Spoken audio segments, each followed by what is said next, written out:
Спандияр Көбеев. Қалың мал романы. Есіл бойын қыстайтын Атығай деген елде Тұрлықұл деген байдың 40 жыл отасқан Қанша деген бәйбішесі 55 жасында қайтыс болған. Қанша бәйбіше өлді дегенді естіген қадірлес достастарында ренжімеген адам жоқ деуге болады. Бір сыпыралары бәйбішенің мінезін, бір сыпыралары берген қонақасын, кейбіреулері қанша бәйбішедей дүниеде адам туар ма екен деп әртүрлі өткен кеткендерді айтып, әңгіме етісіп, ауыздарының суы құрысып жүрді. Тұрлықұл ұзын бойлы, мес қарын, түксиген қалың қабақты, көп сөйлемейтін жалпақ мұрын, қарсы келген адам қаймыққандай, елге зәбірлі, көршілеріне мазаң, қатты мінезді адам еді. Бәйбішенің қайтқаны оған өте батты. Байға көңіл айтып, бата қыла келген елдің ақсақал, қарасақал замандастары: бай, бәйбішеңізді беріпсіз, алды иманды, арты қайырлы болсын. Қатын өлді, қамшының сабы сынды. Байдың қатыны өлсе, төсегі жаңғырар, жарлының қатыны өлсе, басы қаңғырар деп, басы қаңғырады дейтін жарлы емессің.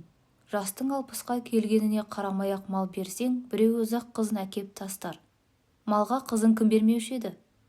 Деп байдың көңілін көтерісіп жүрді. Бірер айға дейін бата қыла келген адамның көптігі даңдамасымен Тұрлықұл байға бәйбішесінің қайтқаны да білінбей жүрді. Бір күні бай ертеңгі шайдан кейін үйде бөтен адам болмағасын шаруаға көз салайын деп алдымен қонақ үйіне кірді.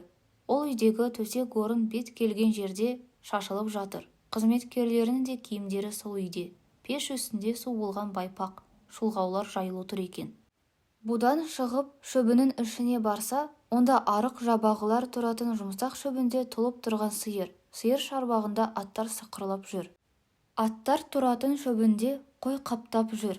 Бұларды көргеннен кейін бай үйге таман келе жатып, шошаласына бір иттің кіріп шығып жүргенін көрді. Өзінің қызметіндегі бір баладан: «Аманжол қайда кеткен?» деп сұрады. «Аманжол атекем аулына, шілделікке кеткен». «Шілделік кімдікі екен?» «Бай қадамның келіні ұл тауыпты, соған». «Қасен қайда?» «Ол мана шай ішкесін ойық-оямын деп кетіп еді, әлі жоқ. Қақпандарын ала кетіп еді, тышқан күзен аулап жүрген шығар. Маған түс кезінде сиырларды айдап жіберерсің деп еді, мен малдың су ішетін кезі болған соң шығарып едім, су ішкені ішіп, ішпегені ішпей келіп, маған болмай қақпасын бұзып жабағылардың шөбіне кіріп кетті. Айдап шығайын деп едім, болмады. Қасен әлі келген жоқ, қақпандарына айналып жүрау деймін. Ол иттің мінгені не?» «Үлкен торы». Үлкен торы деген құлауына қыл жуытпайтын байдың бір қадірлі аты еді. Бай біраз ойланғандай болып: «Осы үйдің әлгі қатыны қайда?» деді. «Қыз болған үйіне кетті. Маған түсте шай қоярсың, кісі-місі келсе шақырарсың деген. Самауыр қайнап тұр, шақырайын ба ата?» «Шақырсаң шақыр», деп бай киеген пішінмен үйге кірді. Бәйбіше қайтпай тұрып та, қайтқаннан кейін де сол ауылдың 3-4 ақсақалдары кешке баймен әңгімелесіп отырып, ас ішіп, байды жатқызып қайтатын әдеттері бар еді. Сол қалыппен бүгінгі кеште Байсақал, Әлібек, Қараш Тұрлықұлдікінде еді. Бұлардың алдында Аманжол Қасенді бай ұрсып: «Тышқақ лағым құрылып бәсі жоқ иттер! Мені аяп жүрмедіңдер. Тойғандарыңды көтере алмай жүрген шығарсыңдар. Ерегіссем ақыларыңды бермей қоярмын», деп жерлеп отырды. Манағы бала үйге ентігіп кіріп келіп: «Парпар атты 2 шаналы келіп түсіп жатыр», деп хабар берді. Ауылдан келген 3-4 кісі, Аманжол, Қасендер қонақ үйге шам жағып, көрпе салып болмай-ақ үсті-басы қырау-қырау, қасқыр ішікті, түлкі тымақты жуандар кіре бастады. Аманжол мен Қасен қонақтардың киімдерін шешіп, қағып іліп жатыр. Ырсылдап, күрсілдеп, күшеніп, тышанып жуандар отырысты. Бұл келгендер елдің Байғазы, Құрымбай деген байлары, бетіне жан келмейтін билер. Айтқаны келіп, айтқаны тимеген жер жоқ. Екеуі де өлгенше парақорлар, жемқорлар, кісі етінен басқаны арамсынбайтындар. Байғазы Қазақтың зор байларының бірі. Жасынан би болған, анда-санда болыстыққа да таласып қоятын. Өте парақор, қара бұқараға тізесі батқан жәбір иесі. Шегір көзді, бұжыр, жуан, байдың жалғыз қызы Айтолқынды берген құдасы. Бұл кісілер ертерек келіп, бәйбішеге Құран оқып, Тұрлықұлға көңіл айтып қайтқан болатын. Бұлар келгеніне бай қуанып, кеңесіп көп отырды. Қонақтар да жүрген жайларын айтып кеңес қылды. Елден шыққалы 20 шақты күн болып қалды. Бас ауылнай жағына барып сес құрып келеміз. Халық арасында бір-біріне ауысқан түйіскендері бар.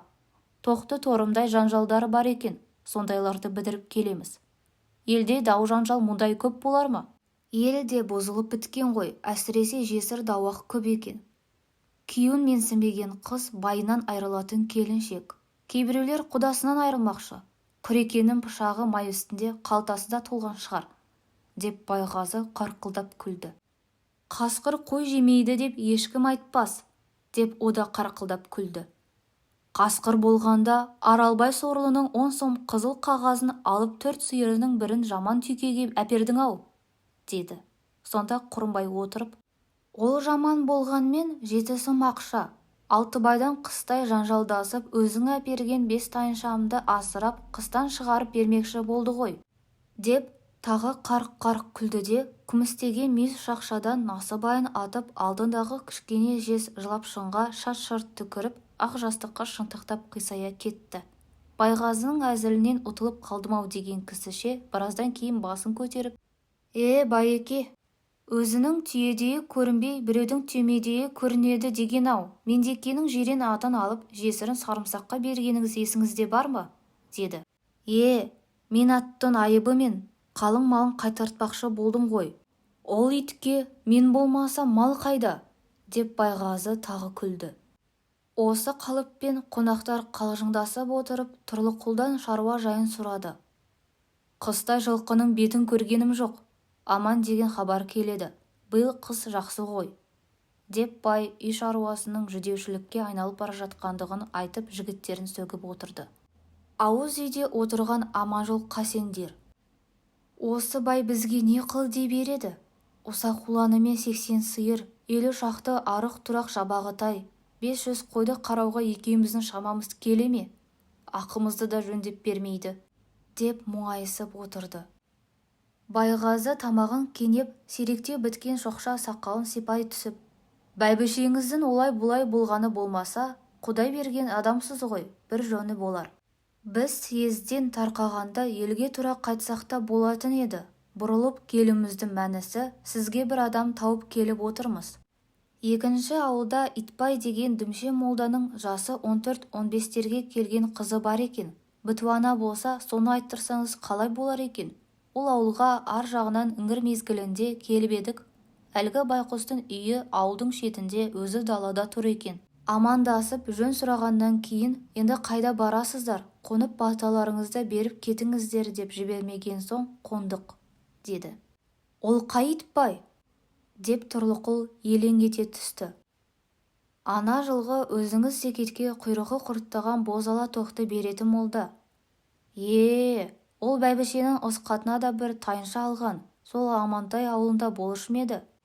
Байғұстың 2 бөлмелі балшық үйі бар екен. Үйім балшық деп не қыласын, өзі жылы, шамалы, ағаш үйден таза. Күн көргіштігі де тәуір көрінеді. Берген қонақасы байдан ілгері, қазыны бұзбай салыпты. Қатыны да тәуір адам екен. Күрекен, құдаша деп ойнап жатты. Менің көзім әлгі баласында болды. Баласы солы, ай десе аузы, күн десе көзі бар. Киген киімінде бір кіршік жоқ. Бармақтары майысқан, бойы талшыбықтай. Шай құйғанда бір аяқты қағыстырмай әдеппен отырып тұрып жүрді. Өзінің оқығаны да болу керек. Біз ас артынан әңгімелесіп отырғанымызда кітапқа да қарап отырды. Ертеңіне аттанардың алдында молданың інісі Қарақұл дегеннен, қарындасыңды күйеуге беріп бедіңдер, деп сұрап ем. Жоқ, сені кездеспей бере алмай отырмыз, деді. Мен сізді қалай көресіздер деп едім, Байекеңе бір баланы қайткенмен береміз ғой деп жалпақтап қалды.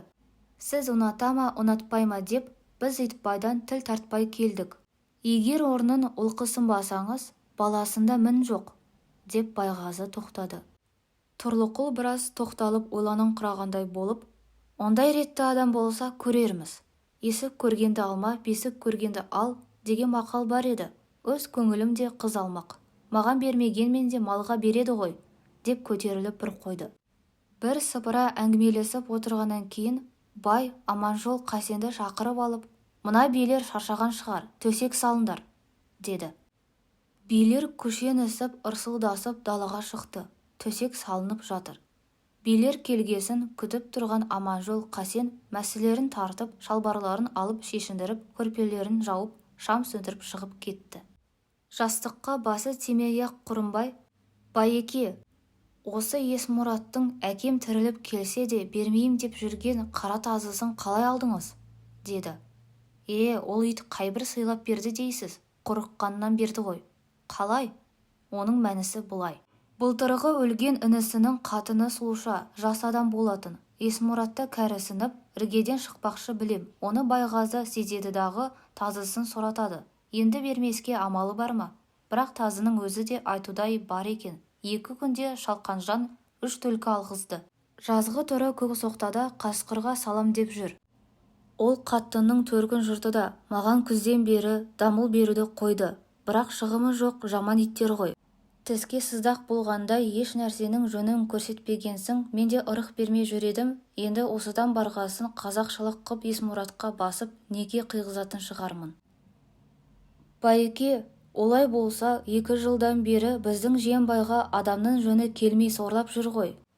Тәуір болатын болса соған берсеңізші. Мен Жиенбайдан Қаракер аты мен 100 сом ақша алып берейін. Мұны естігесін Байекеннің ұйқысы ашылып кетіп, жаман кісі кеу таңдай ма? Ол келінге сыртынан асық болушы аз болмаса керек. Біздің бала да барғыштап жүр білем, деп бір аунап түсіп жатты да, олай болса Құреке, осыдан барғасын Жиенбайды жібер маған. Ақ құйрық қағазын қалтасына сала келсін, ретіне қарай көрерміз, деді. Бұдан кейін әр нәрсені әңгіме ғып жатып, тойған билер үйді басына көтергенде құрылдасып ұйықтап қалды. Бәйбішенің тірісінде де, өлгесінде байдың төсегін салатын, самауыр қоятын бала еді. Тұрлықұл бай келе, даяр төсекке жатып, бәйбішені есіне алып, үй ішінің азып бара жатқандығын тағы ойлап, қамығып, көзіне жас алып, теріс қарап жатып, қой, бәйбіше енді келмес, өткен күнді ойлап көңілімді жасытпайын. Әбішті шақыртып алып Итбайға жіберейін, деді. Енді шалқасынан жатып, бозбала кезіндегі қалыңдық ойнағаны есіне түсіп, ендігі заман сондай болар мекен деп тәтті қиялда жатып, талығып көзі ұйқыға кетті.